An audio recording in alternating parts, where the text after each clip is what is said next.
Class 10th। तो ये हमारे कल के टॉपिक हुए थे। ये मैंने लुईस डॉट स्ट्रक्चर वगैरह आपको सिखाया था, अगर आपको याद हो। कोवलेंट बॉन्ड के बारे में बताया था सारा कुछ। और आज हमारा जो टॉपिक होने वाला है वो है नॉमेनक्लेचर पर्टिकुलर। थोड़ा सा चलते हैं फास्ट और एनसीईआरटी के साथ क्वेश्चंस डिस्कस करेंगे। एनसीईआरटी के साथ साथ आज पहले हमारा नॉमेनक्लेचर का टॉपिक है, ठीक है। थोड़ा फास्ट तरीके से करने की कोशिश करेंगे नॉमेनक्लेचर, ठीक है। नॉमेनक्लेचर पढ़ेंगे और कुछ क्वेश्चन साथ में डिस्कस करेंगे, ठीक है। तो क्वेश्चन डिस्कस करेंगे साथ में और एडमिट करते हैं एडमिट ऑल चैट।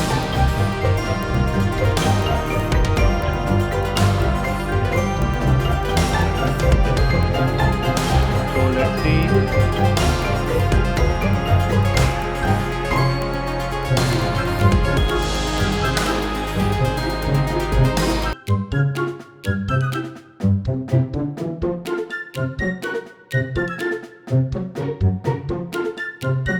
तो सभी लोग आ गए हैं, ठीक है जी। नॉमेनक्लेचर पे स्टार्ट करते हैं, टॉपिक टाइम ज़्यादा हो रहा है। नॉमेनक्लेचर में सबसे पहले आपने क्या सीखना है, आई होप आपको वर्ड रूट सबसे पहले आपने याद करने हैं। तो मैं वर्ड रूट की डिविजन्स करा दूं। वर्ड रूट क्या होते हैं, जो नंबर ऑफ कार्बन के बारे में बताते हैं। C2, C3, C4, C5 और C6 तक आप याद कर लीजिए। इसका क्या होता है जी, मिथ, इथ, प्रोप, ब्यूट, पेंट और हेक्स, ठीक है। ये वर्ड रूट आपको याद होनी चाहिए, ये वर्ड रूट है। इससे हमें जैसे कोई ऑर्गेनिक कंपाउंड है, उसमें नंबर ऑफ कार्बन 1 है, तो उसके लिए हम मेथ वर्ड यूज जरूर करेंगे। अब बात आती है वर्ड रूट के बाद क्या यूज होता है। वर्ड रूट के बाद यूज होता है सफिक्स, 1 डिग्री सफिक्स। आप कहोगे सर 1 डिग्री सफिक्स क्या होते हैं। 1 डिग्री सफिक्स में आता है एन, सिंगल बॉन्ड के लिए, सिंगल बॉन्ड। अगर सैचुरेटेड कार्बन हाइड्रोकार्बन है तो एन वर्ड यूज करेंगे। इन डबल बॉन्ड के लिए, डबल बॉन्ड। और फाइन वर्ड आएगा ट्रिपल बॉन्ड के लिए, ट्रिपल बॉन्ड, ठीक है। और वाईएल कब आएगा, वाईएल तब आएगा जब हम साइड चेन की बात करेंगे। तो ये आपको पता होना चाहिए सबसे पहले, ठीक है। तो चलिए अब हम एल्केन की बात कर लेते हैं सबसे पहले। तो एल्केन हमारे पास सैचुरेटेड हाइड्रोकार्बन होता है। क्या होता है ये, सैचुरेटेड हाइड्रोकार्बन। थोड़ा मैं स्पीड से चलूंगा ताकि आपका टॉपिक ज़्यादा से ज़्यादा कवर हो और पीवाईक्यू भी डिस्कस कर सके। सैचुरेटेड हाइड्रोकार्बन क्या होते हैं भाई, सैचुरेटेड हाइड्रोकार्बन क्या होते हैं, ठीक है। तो सैचुरेटेड हाइड्रोकार्बन एल्केन को कहते हैं और जनरल फॉर्मूला क्या है, CnH2n+2। ये सैचुरेटेड हाइड्रोकार्बन है। सैचुरेटेड हाइड्रोकार्बन में हमारे पास है सबसे पहले कार्बन। अब कार्बन की वैलेंसी 4 होती है तो 4 बॉन्ड बनाएगा, किसके साथ, हाइड्रोजन के साथ। सिंगल बॉन्डेड है इसलिए इसका नाम क्या है, एक कार्बन के लिए मिथ और सिंगल बॉन्ड के लिए एन, नाम क्या हो जाएगा, मिथेन। अब नंबर ऑफ कार्बन हमारे पास 2 आ जाते हैं, तो हमने क्या करना है, कार्बन सिंगल बॉन्ड कार्बन सबसे पहले ड्रॉ कर लेना है। अगर आपको आइडिया नहीं है इथेन कैसे ड्रॉ करना है, तो आपने carbon single bond carbon draw करना है पहले, 2 कार्बन। इथेन से पता लग जाता है, आपको कहा गया कि draw the structure of ethane. तो आपने 2 कार्बन लेने हैं, दोनों को बॉन्ड के साथ जोड़ देना है। और जो बाकी साइडें बची हुई हैं, जैसे इसकी 3 साइडें बची हैं, तीनों साइड पे आपने सिंगल बॉन्ड शो करके हाइड्रोजन के साथ अटैच कर देना है। हाइड्रोजन के साथ अटैच कर दोगे तो क्या नाम होगा इसका, इथेन हो जाएगा, ठीक है। ये हो गया दूसरे नंबर पे। ऐसे ही हम लोग किसकी बात कर सकते हैं, हम बात कर सकते हैं तीसरे नंबर पे प्रोपेन की। क्वेश्चन आएगा कि भाई प्रोपेन क्या होता है। अच्छा सीधा क्वेश्चन ही आएगा, घुमाकर क्वेश्चन कैसे आता है पहले इस पे हम लोग बात करेंगे। घुमाकर क्वेश्चन इस तरह से आएगा, ड्रॉ द, क्वेश्चन देखो पीवाईक्यू में क्या आता है question, draw the third member of alkene. Question क्या है, draw third member of homologous series of alkane, homologous series of alkene, मतलब ऐसे बच्चों को कंफ्यूज किया जाता है ना। तो हमने कंफ्यूज नहीं होना है, हमने कंफ्यूज नहीं होना है भाई। हमने क्या करना है, हमने सिर्फ समझना है कि थर्ड मेंबर का मतलब क्या हुआ। थर्ड मेंबर ऑफ एल्केन की बात कर रहा है, तो एल्केन में पहला मेंबर मिथेन, दूसरा मेंबर इथेन, तीसरा मेंबर प्रोपेन। तो तीसरा मेंबर प्रोपेन हुआ, तो 3 कार्बन हमने लिखते हैं सिंपली। 3 कार्बन लिखने के बाद सबको बॉन्ड के साथ अटैच कर देना है, और जितनी साइडें खाली बची हैं वहां पे बॉन्ड ड्रॉ करने हैं, और साइडें जो ड्रॉ करनी है उसके साथ हमने हाइड्रोजन अटैच करने हैं। ये देखो, तो ये आपका थर्ड मेंबर ड्रॉ हो गया। कौन सा ड्रॉ हुआ? थर्ड मेंबर ड्रॉ हो गया। ठीक है, तो ये आपका हो गया प्रोपेन। तो दिस इज अ प्रोपेन। चलिए, अब ऐसे ही कहा जा रहा है, मान के चलिए तीसरे नंबर पे ऐसे ही कहा जा रहा है, मान के चलिए ब्यूटेन ड्रॉ करो, या fourth member of alkene and it's isomer. पहले क्वेश्चन आएगा व्हाट इज आइसोमर। अब आइसोमर का टॉपिक भी साथ में इंक्लूड कर रहा हूं, बोर्ड का एग्जाम है बेटा, फोकस करना है। व्हाट इज आइसोमर, ठीक है। और क्वेश्चन आ रहा है draw the fourth member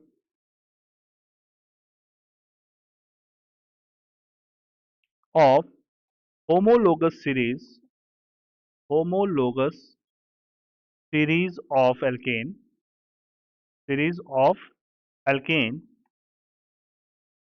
and its isomer। लो जी, ये क्वेश्चन आ रहा है 2026 में, ये श्योर है 2026 में ऐसा क्वेश्चन आने वाला है 100%। ये मैं अभी लिख दे रहा हूँ, फिर आपसे डिस्कस करूंगा आया था या नहीं आया था। चलो जी, तो आइसोमर का क्वेश्चन तो 100% आने वाला है, चाहे कोई भी क्वेश्चन आ जाए, ठीक है। पर आइसोमर का क्वेश्चन जरूर आएगा इस बार, मैं 100% लिख के देने के लिए तैयार हूँ आपको। हाँ, एफिडेविट भी करवा सकते हैं इस पे, ठीक है, कोई दिक्कत नहीं है। मैं समझो एक क्वेश्चन लीक कर रहा हूँ, ये समझ लो। क्वेश्चन लीक हो गया 2026 का, तो क्वेश्चन लीक हो रहा है देखो आज 2026 का। तो आइसोमर क्या होता है देखो, ठीक है। तो आइसोमर कौन डिफाइन करने वाला है ऑनलाइन में? मेरी आवाज आ रही है? मेरी आवाज आ रही है, यस पहले ये सर। बताओ। ओके, तो चलो फिर आइसोमर को डिफाइन कर दो जल्दी से, अगर याद है तो। हाँ जी, एनीवन? टू सर और same formula but different structure. बिल्कुल सेम फार्मूला, डिफरेंट स्ट्रक्चर, तो ये तो शॉर्ट में हुआ, पर जब आपने आंसर देना है तो क्या लिखोगे? व्हेन, आंसर क्या दोगे? व्हेन टू और more than to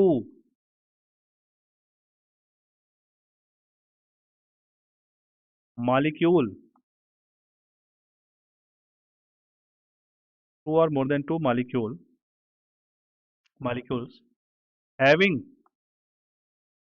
same molecular formula, same molecular formula,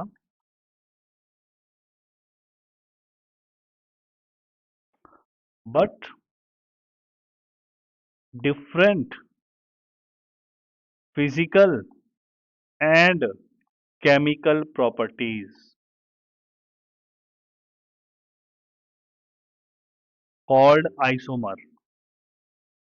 तो आइसोमर की एग्जैक्ट डिफिनेशन यही है, ठीक है। तो जब दो या दो से ज्यादा मॉलिक्यूल का मॉलिक्यूलर फॉर्मूला सेम होगा और फिजिकल केमिकल प्रॉपर्टी डिफरेंट होगी, तो उसमें स्ट्रक्चर इंक्लूड हो जाता है, वो स्ट्रक्चरल आइसोमरिज्म के अंदर आता है, वो 11th में टॉपिक है फिलहाल, आपने ये समझना है। तो स्ट्रक्चरल आइसोमर कहलाता है, ठीक है। चलो जी, अब इनका कि फोर्थ मेंबर का स्ट्रक्चर और उसके आइसोमर ड्रॉ करना है, तो फोर्थ मेंबर का मतलब क्या हुआ? फोर्थ मेंबर, ये पहला पार्ट था, ये दूसरा पार्ट है। फोर्थ मेंबर ऑफ एल्केन क्या होता है? यहाँ पे बता दो जी, ब्यूटेन होता है, C4H10, ब्यूटेन की बात कर रहे हैं। अब कह रहे हैं ड्रॉ इट्स आइसोमर। अब हम आइसोमर की बात करेंगे, ड्रॉ करेंगे आइसोमर, तो पहले आप ड्रॉ करो ब्यूटेन को। ब्यूटेन का मतलब 4 कार्बन, ये 4 कार्बन हमने लिख दिए। उस पे हमने हाइड्रोजन अटैच करने हैं। ये देखो जी, हमने सारी साइडों को बॉन्ड से बना दिया। बनाने के बाद हमने हाइड्रोजन को ड्रॉ भी कर दिया। ठीक है जी। तो ये हमारा बन गया सिंपल ब्यूटेन बन गया, एन ब्यूटेन कह सकते हैं उसको हम। अब हमने इसका आइसोमर बनाना है। ये क्या है हमारे पास? ब्यूटेन। हमने क्या बनाना है इसका? आइसोमर।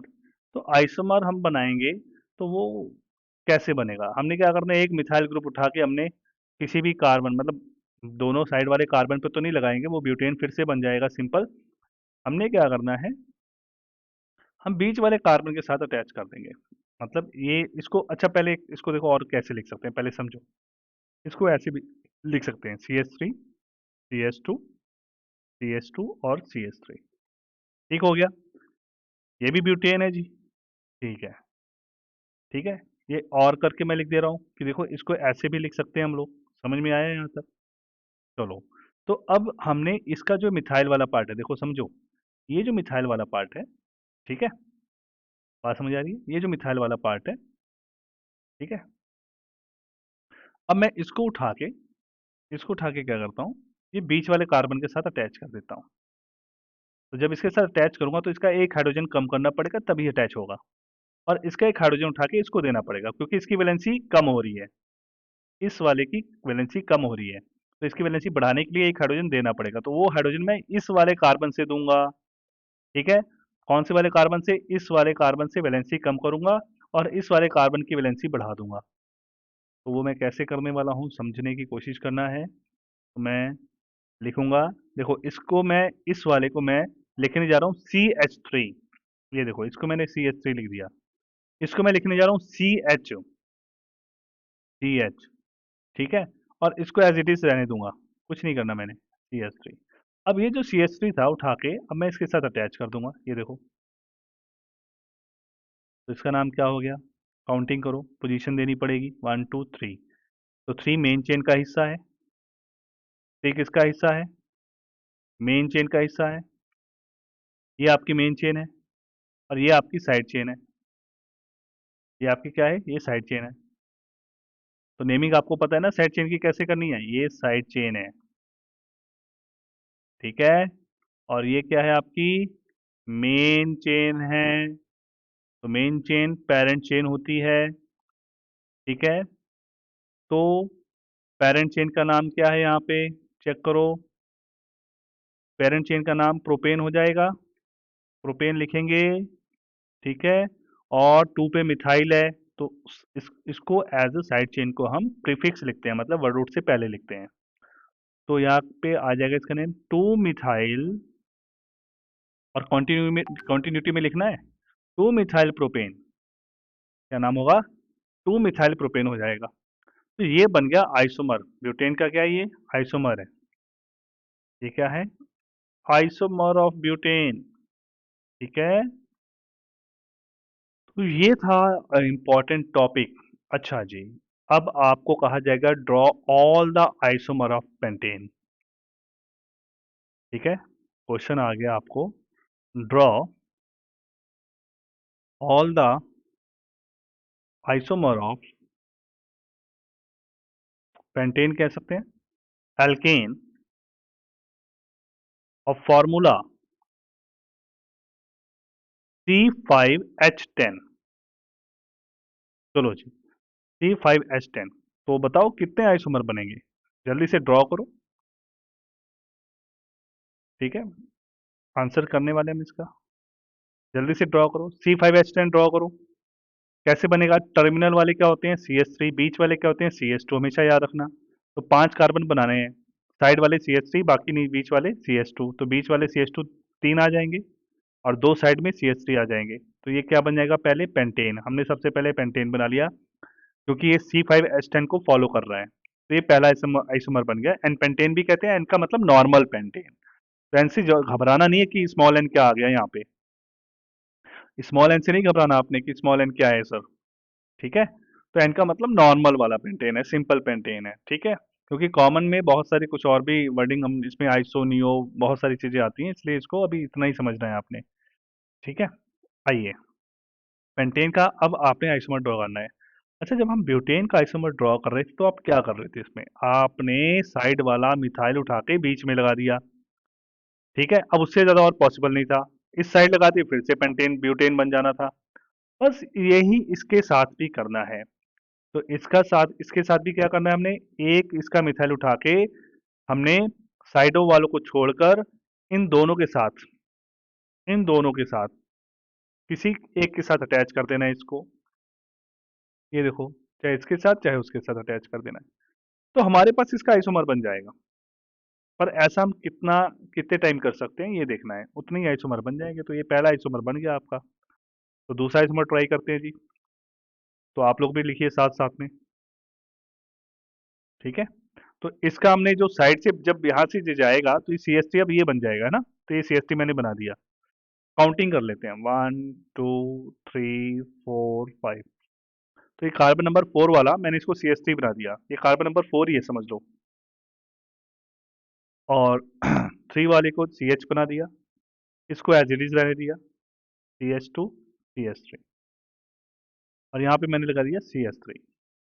अब देखो, मिथाइल जिस तरफ होगा उस तरफ काउंटिंग उसी तरफ से स्टार्ट करेंगे, क्योंकि हमने साइड चेन को कम से कम पोजीशन देनी है। हमने क्या करना है? साइड चेन को कम से कम पोजीशन देनी है, ठीक है। तो इसलिए यहाँ पे 1 2 3 4। तो इसका नाम क्या हो जाएगा? नाम भी समझना है साथ में, 2 मिथाइल ब्यूटेन, ठीक है जी। तो ये आपका बन गया सेकंड नंबर पे, ठीक है। चलो जी, अब और क्या पॉसिबिलिटी हो सकती है? तो दो आइसोमर तो हो गए, क्या तीसरा बनेगा? हाँ जी, तीसरा भी बन सकता है। कैसे बन सकता है? अब आपने क्या करना है, ये जो वाला मिथाइल पड़ा हुआ है, अब इस मिथाइल को आप इसके साथ तो लगा ही हुआ है, इसके साथ लगाएंगे तो फिर वही मॉलिक्यूल बन जाएगा। ये काम करते हैं, ये दूसरे वाले के साथ ही अटैच कर देते हैं, ठीक है। इसको ले जाके इसके साथ ही अटैच कर देते हैं, ठीक है। फिर हो सकता है एक नया आइसोमर बन जाए। देखो, CH3 CH, CH3 CH। Okay, mistake हो गया गलती से भी, है ना। चलो, गलती से मिस्टेक हो जाता है। ये देखो, तो एक कार्बन के साथ 4 मिथाइल लगा दिए तो 5 कार्बन, और आपके C5H12 को फॉलो कर रहा है ये भी। फॉर्मूला सेम है इसका भी देखो, C5H12 को फॉलो कर रहा है। अब इसका नाम क्या होगा? चलिए, अब लॉन्ग चेन कौन सी है इसमें? देखो, ऐसे भी हो सकती है और ऐसे भी हो सकती है, दोनों केस आ सकते हैं। तो हम ये वाली चेन ले लेते हैं। अब इसकी काउंटिंग भी कर लेते हैं, 1 2 3। और 2 पे क्या है? 2 मिथाइल हो गए। 2 मिथाइल हो गए तो हम लिखेंगे 2 2 दो बार लिखेंगे, क्योंकि 2 मिथाइल हैं, दो बार हैं। 2 2।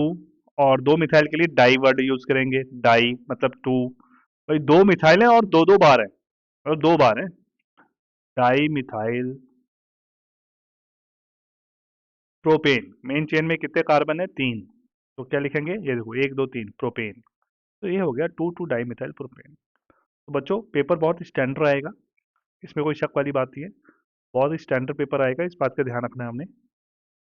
जिसमें ये पेंटेन का आइसोमर और ब्यूटेन का आइसोमर आपसे पूछ सकता है, व्हाट इज आइसोमर, ये भी क्वेश्चन आ सकता है, ठीक है। तो प्लीज़ इसका ध्यान दीजिएगा, इसको इग्नोर मत कीजिएगा, ठीक है। ये बहुत ही इंपॉर्टेंट टॉपिक है, आप इसको मैच कर सकते हो, ठीक है। इसको मैच कर सकते हो।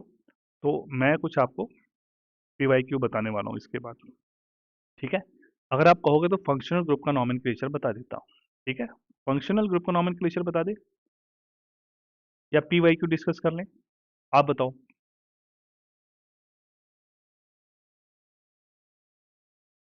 Hello, anyone? The functional group. Functional group, ठीक है। फंक्शनल ग्रुप में बहुत प्रॉब्लम आ रही है ना। चलो ठीक है। तो फंक्शनल ग्रुप देखते हैं आपके कौन कौन से हैं। 5 6 फंक्शनल ग्रुप हैं आपके। हैलोजन है, एल्डिहाइड है, कीटोन है, कार्बोक्सिलिक है, अल्कोहल है ना, यही सारे हैं ना। चलो, तो सबसे पहले क्वेश्चन आता है कि what is functional group. What is functional group? देखो, हमने एल्कीन और एल्केन अभी नहीं पढ़ा, मैं वो भी बता रहा हूँ। उसको तो सिंपल नेमिंग ही आएगी, पर ये आइसोमर वाला डिस्कस करना बहुत इंपॉर्टेंट है, very very important. What is functional group, sorry, what is functional group, ठीक है। कोई और एडमिट हुआ? नहीं। चलिए, आई होप आपको क्लास समझ में आ रही होगी। व्हाट इज फंक्शनल ग्रुप, है ना? Give example. ऐसा क्वेश्चन आपसे पूछा जा सकता है। ठीक है, आज 2026 का पेपर लीक कर देंगे, डोंट वरी, है ना? चलिए, तो फंक्शनल ग्रुप क्या होता है? एटम और ग्रुप ऑफ एटम, एटम और group of atom which give special characteristics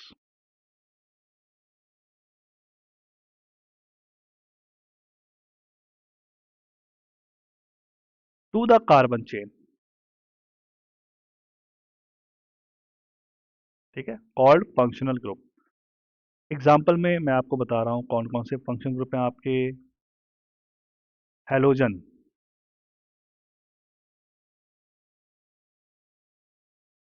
alcohol का फंक्शनल ग्रुप है ये एल्डिहाइड है।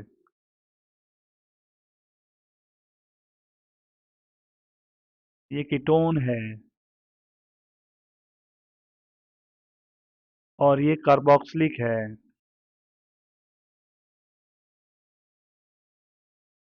ठीक है, कार्बोक्स, तो ये फंक्शनल ग्रुप आपके हैं इसमें। ठीक है, और इसको ही डिस्कस करेंगे। तो आप कौन सा फंक्शनल ग्रुप सबसे पहले डिस्कस करना चाहते हो और आपको किस में सबसे ज्यादा कंफ्यूजन होती है, बस आपने वही बताना है। और मुझे पता है कि किस में आपको कंफ्यूजन होने वाली है, एक एल्डिहाइड, एक कीटोन, एक कार्बोक्सिलिक। अल्कोहल ठीक है, आप समझ जाओगे कि OH लगाए कि हो गया जी। और कंफ्यूजन आपको होती है अल्कोहल एल्डिहाइड में और कीटोन और कार्बोक्सिलिक में, मुझे 100% श्योर है, ये बच्चों को अक्सर प्रॉब्लम करता है। चलो, वैसे कौन से समझना चाहते हो? और एल्डिहाइड इसमें भी कंफ्यूजन होती है क्योंकि OH आ गया ना इसमें, इसमें CHO आ गया। हाँ, अब एक बात आपको और समझा दूं, एल्डिहाइड को हम ऐसे भी लिख सकते हैं, कीटोन देखो। कंफ्यूजन आज दूर करने वाला हूँ आपकी, ये देखो। अगर कार्बोक्सिलिक में COOH है, इसको ऐसे भी लिख सकते हैं और करके COOH। देखो, होता क्या है कि अगर COH लिखा हो तो कार्बोक्सिलिक आप समझ जाओगे, अगर ऐसे लिखा हो तो इसका मतलब ये नहीं है कि ये कीटोनिक ग्रुप भी है और एल्कोहलिक ग्रुप भी है। ऐसा नहीं समझना है, ये गलत है। ये सिर्फ कार्बोक्सिलिक है। हम ये नहीं कहेंगे कि सर इसमें तो OH ग्रुप लगा है और कीटोनिक ग्रुप भी लगा है। नहीं, ये दोनों एक साथ आएंगे तो कार्बोक्सिलिक ग्रुप ही होगा। पहले ये कंफ्यूजन दूर कर लो। और एक ऑक्सीजन होगी तो कीटोन होगा। अगर इसके साथ हाइड्रोजन आ जाएगा तो ये एल्डिहाइड बन जाएगा। ठीक है, अगर यहाँ पे कार्बन आ गया और इधर भी कार्बन आ गया तभी ये कीटोन है, अदरवाइज नहीं। अगर इसके यहाँ पे हाइड्रोजन आ गया, कोई और ग्रुप आ गया, तो वो कीटोन नहीं होगा फिर। इसमें इस ग्रुप का होना बहुत इंपॉर्टेंट है, इधर ये कार्बन के साथ अटैच होना इंपॉर्टेंट है, तभी ये एल्डिहाइड होगा। ठीक है, चलो, कौन सा ग्रुप सबसे पहले डिस्कस करें, अब ये बताओ। हाँ जी, Aldehyde. एल्डिहाइड। एल्डिहाइड को सबसे पहले हम लोग अंडरस्टैंड करेंगे, एल्डिहाइड का फंक्शनल ग्रुप क्या है। तो आप ड्रॉ करोगे सर C+OH। इसका सफिक्स क्या है? वैसे सेकेंडरी सफिक्स होते हैं, पर आप अभी सफिक्स ही समझिए। सफिक्स होता है अल, AL, अल। ओके, तो ये आपका सफिक्स हो गया। अब सबसे पहला मेंबर, एल्डिहाइड होमोलोगस सीरीज का पहला मेंबर एक कार्बन का ही होता है। तो एक कार्बन ऑलरेडी है इसमें, तो हम इसको किसके साथ अटैच करेंगे? एक हाइड्रोजन के साथ। ओके, अब एक कार्बन है, आप कहोगे से डबल बॉन्ड बना रहा है। ठीक है, ऑक्सीजन के साथ है पर डबल बॉन्ड बना रहा है। अगर ये डबल बॉन्ड कार्बन कार्बन के साथ होता, बनाता, तब वो एल्कीन होता, है ना? इसलिए ये कार्बन डबल बॉन्ड ऑक्सीजन के साथ है तो ये इन वर्ड नहीं आएगा इसमें, इस बात का ध्यान देना। अगर ऑक्सीजन के साथ है तो इन वर्ड नहीं आएगा, कार्बन डबल बॉन्ड कार्बन के साथ इन आता है। तो इसका नाम एक कार्बन है, तो एक कार्बन के साथ हम वर्ड रूट मिथ यूज करते हैं, मिथेन यूज करेंगे इसके लिए। ये देखो, मिथेन में ई को रिप्लेस करेंगे, ये जो ई लिखा हुआ है ना, इसको रिप्लेस कर देंगे किसके साथ? अल के साथ। तो क्या बन जाएगा? मीथेनल। अच्छा, मीथेनल ये इसका आईयूपीएसी नेम है। अगर थोड़ा सा मैं स्टैंडर्ड उठाऊं इसका, जनरल नेम भी पूछ सकते हैं, याद कर लेना। क्या नाम होगा इसका? फॉर्मेल्डिहाइड। तो एल्डिहाइड जुड़ गया ना, बस आपने साथ में क्या लगाना है? फॉर्म लगा देना है, एल्डिहाइड बन जाएगा फॉर्मेल्डिहाइड। ठीक है ना? तो आपने क्या करना है? मीथेनल फॉर्मेल्डिहाइड कॉमन नेम याद कर लेना है, क्योंकि स्टैंडर्ड पेपर का थोड़ा सा बढ़ता जा रहा है अब। कंपटीशन इंक्रीज हो रहा है भाई, क्लास 10th का भी। ठीक है, बच्चे एडवांस होते जा रहे हैं, क्लास 10th में 11th का सिलेबस खत्म करने की कोशिश करते हैं। चलिए कोई बात नहीं। फॉर्मेल्डिहाइड की बात हम लोग बात कर रहे हैं। नंबर ऑफ कार्बन अगर 2 हो जाते हैं, सेकंड मेंबर की बात कर रहा हूँ, तो सेकंड मेंबर का मतलब 2 कार्बन। तो ये देखो 2 कार्बन ड्रॉ कर दिए, कार्बन सिंगल बॉन्ड से कार्बन। ठीक है, और उन्होंने कहा भी इथेनॉल का स्ट्रक्चर बनाओ। इसका इथेनॉल का। अब उल्टा कर दिया, पहले स्ट्रक्चर से नेम बताना था, अब नेम से स्ट्रक्चर। तो इथेनॉल से आपने बनाना है। नंबर ऑफ कार्बन 2, ऐसे ड्रॉ कर लो। अब हमें पता है कि अल का मतलब क्या है? एल्डिहाइड। तो एक काम करो, डबल बॉन्ड ऑक्सीजन लगाओ, और हाइड्रोजन का होना भी इंपॉर्टेंट है, वो भी लगा दो। अब इसके साथ क्या अटैच करें भाई? इसके साथ तो फंक्शन ग्रुप आ गया, तो अल का मतलब समझ आ गया। इसके साथ क्या अटैच करें? ये दूसरे कार्बन के साथ हमने सिर्फ हाइड्रोजन ही अटैच करने हैं, जितनी साइडें खाली हैं बस हाइड्रोजन अटैच कर दो। ये क्या बन जाएगा? इथेनॉल। ठीक हो गया। अब बात करते हैं आगे। अब कहा कि जी प्रोपेनॉल का स्ट्रक्चर बनाओ। Propanol third member of aldehyde homologous series का स्ट्रक्चर बनाइए। Draw the structure of third member of homologous series of aldehyde. अब प्रोप का मतलब हमें पता है कि प्रोप का मतलब क्या होता है? सिंगल बॉन्ड के साथ 3 कार्बन हम अटैच कर देंगे। एन का मतलब सिंगल बॉन्ड के साथ अटैच कर दिया। ठीक है, एन है ना इसमें छुपा हुआ। हाँ, और अल का मतलब क्या है? Aldehyde group. एक काम करो, सबसे पहले एल्डिहाइड ग्रुप को ही लगाते हैं। बाकी जो साइडें बची हैं कार्बन के साथ, उसको हाइड्रोजन के साथ हम अटैच कर देते हैं। ये देखो, तो क्या बन गया हमारा? प्रोपेनॉल बन गया जी। ठीक है, और बताओ। प्रोपेनॉल, ब्यूटेनॉल, पेंटेनॉल ऐसे ड्रॉ करते जा सकते हैं। नंबर ऑफ कार्बन आपने बढ़ाना है इसमें। ठीक है, चलिए अब बताइए और कौन सा करना है हमने?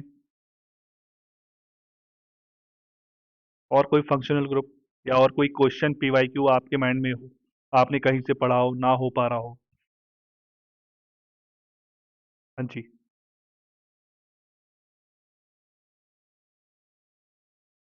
एनीवन?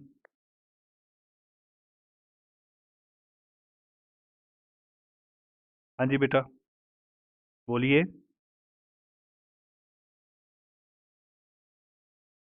मुझे पता है टाइम ऑलमोस्ट ओवर हो चुका है, पर आप लोग बता दोगे तो मैं जल्दी से एक और फंक्शन ग्रुप बता देता हूँ। अगर आप फ्री करना चाहते हो क्लास, मैं फ्री कर देता हूँ। हाँ जी। हेलो। No, sir. ओके, तो और कोई फंक्शन ग्रुप आज नहीं पढ़ेंगे हम। ठीक है, अगला जो टॉपिक अब हम इसका मतलब पीवाईक्यू ही डिस्कस करेंगे। इसके बाद हमने नॉमेनक्लेचर और कहा था आपसे पढ़ाने के लिए, नॉमेनक्लेचर मैंने बता दिया। अब इसके बाद पीवाईक्यू डिस्कस करेंगे। ये हमने आपको बॉन्डिंग वाला सिखा दिया, जो मेन टॉपिक है, मेन कंसेप्ट है। ठीक है, तो अब हम कोशिश करेंगे कि आपको पीवाईक्यू, कार्बन एंड कंपाउंड 2 दिन लगातार बताएंगे। लगातार का मतलब हमारे जो टाइम पे क्लासेस होती हैं। Thank you for joining the classes. आपको क्लास कैसी लगी? पर्सनल विंडो पे आप फीडबैक दे सकते हो। ठीक है, और आप मुझे बता सकते हो अगर आपको पर्टिकुलर कोई टॉपिक पढ़ना है, या आपको कोई वीडियो चाहिए पर्टिकुलर टॉपिक पे, आप मुझे बता सकते हो। मैं वो वीडियो बना के आपको अपलोड कर दूंगा, आप कभी भी देख सकते हो। ठीक है, अपने कंफर्टेबल टाइम के हिसाब से। अगर ऑनलाइन क्लास में नहीं हो पा रहा है, तो अलग से वीडियो बना के मैं आपको दे सकता हूँ। ठीक है, तो आई होप आपको क्लास अच्छी लगी होगी। Thank you very much.